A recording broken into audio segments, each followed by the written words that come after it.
男人把生病的女儿摁在地上，然后念念有词地将一瓶水倒在女儿头上。小女孩虽然已经被吓哭了，但是一点也不敢反抗。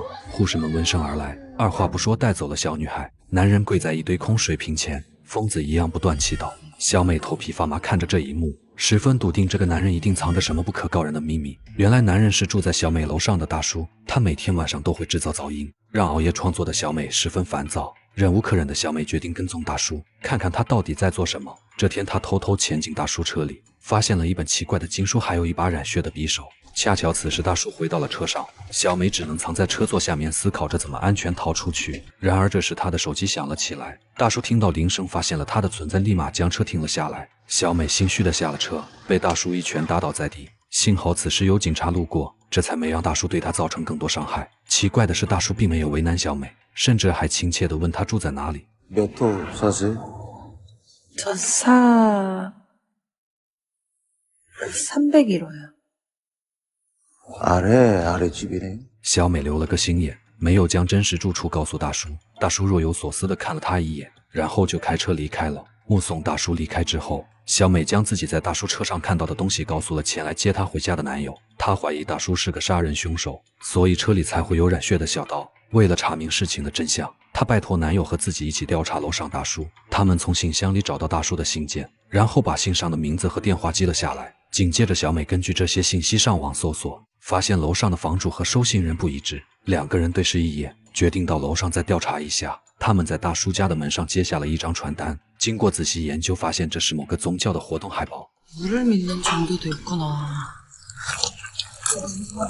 네가잘못봤을수도있고男友觉得小美最近经历的事情大概率全是巧合，但小美认为不可能有这么多巧合同时发生，她还是怀疑大叔是个杀人犯，所以才会有这么多奇怪的举动。男友开玩笑说，如果大叔真是杀人犯，那小美就可以把这件事当作剧本素材了。小美两眼一亮，觉得这个想法十分不错。她拜托男友带自己追踪大叔，但在路过一个堵车的路口时，两人顺利把大叔跟丢了。小美仍旧不死心，她想要买个定位器追踪大叔。男友不经意提起手机上有很多定位软件，这让小美想到了更加经济实用的办法。她用男友的手机下了个定位软件，然后直接带着男友的手机回了家。恰巧这时大叔也回家了，大叔暗中观察着小美的动向，最终确定她实际上住在401房。到了晚上，小美将装好定位系统的手机贴到了大叔车底，确保贴得足够牢固后，她才回了家。第二天上午，她发现定位软件有了反应，连忙叫上男友开车追了上去。一番追踪之后，二人来到了一家医院，发现大叔正在病房里照顾生病的女儿。此时男友非常肯定他们误会大叔了，但小美打算继续观察一段时间，说不定会有意外的收获。她再次来到大叔女儿的病房外，但病房里面空无一人。她一路找到了厕所门口，惊愕地发现父女俩都跪在地上，大叔还把一瓶水倒在瑟瑟发抖的女儿头上。